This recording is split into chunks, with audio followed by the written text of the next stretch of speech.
тәрбиелесіздер ме, балалар? Тәрбиелесіз. Балалар, мынау не? Асық. Бұл асықтың түрлі түсетін жақтары бар екен. Қане айтайықшы, Қанеке. Асық бұлай түссе, не деп айтаймыз? Бүк деп айтады екен. Бүк. Асық бұлай түсетін болса, әлші деп айтады екенбіз. Көрдіңіз ме, балалар? Әлші деп айтады екенбіз. Асық бұлай түсетін болса, шық деп айтады екенбіз. Көрдіңіз ме? Шық. Ал енді асық бұлай түсетін болса, тәйкі деп атайды екенбіз, иә балалар? Енді балалар, бұл асықтың қазақтың көптеген ұлттық ойындары бар екен. Асықпен ойнайтын. Асықпен шертпе ойыны бар. Қақпақ қол деген ойын бар екен. Бес асық деген ойын бар. Көптеген қазақтың осындай асықпен ойнайтын ойындары бар екен. Соның ішінде ханталапай деген ойын бар екен. Асықпен ойнайтын. Кәнеке балалар, мына жерде ханталапай ойынын мен сендерге түсіндіріп өтейін. Мынаның ішінде көптеген асық бар. Осының ішінде жалғыз ғана қызыл асық болады. Бұл қызыл асықты хан асық деп атайды екен. Қазір мен осы асықты мына жерге шашамын. Осы қызыл асық кімге түседі, сол ойынды бастайды.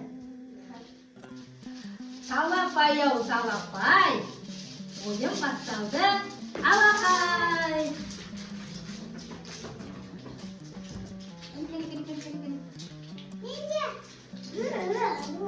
Қане балалар, қолдарында қанша асық бар?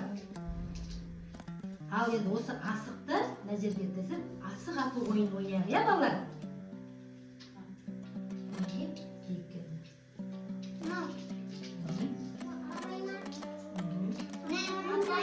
Балалар, мінеки асықты тіздік қой.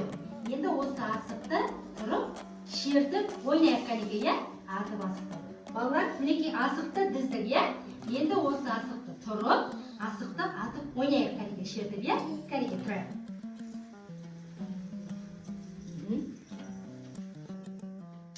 О, келесі, жігер. Ой, молодец, келесі, Әнуар, қашыр орныңды. Әнуар, қайла атау. Ой, жа. Қанеке, балалар, қолдарында қанша асық бар, Қанеке? Кімнің асығы көп екен? Жігердің асығы көп екен. Бүгін жеңіске жігер жеңді. Қанеке, ханталапай ойыны ұнады ма сендерге? Жарайсыңдар балалар.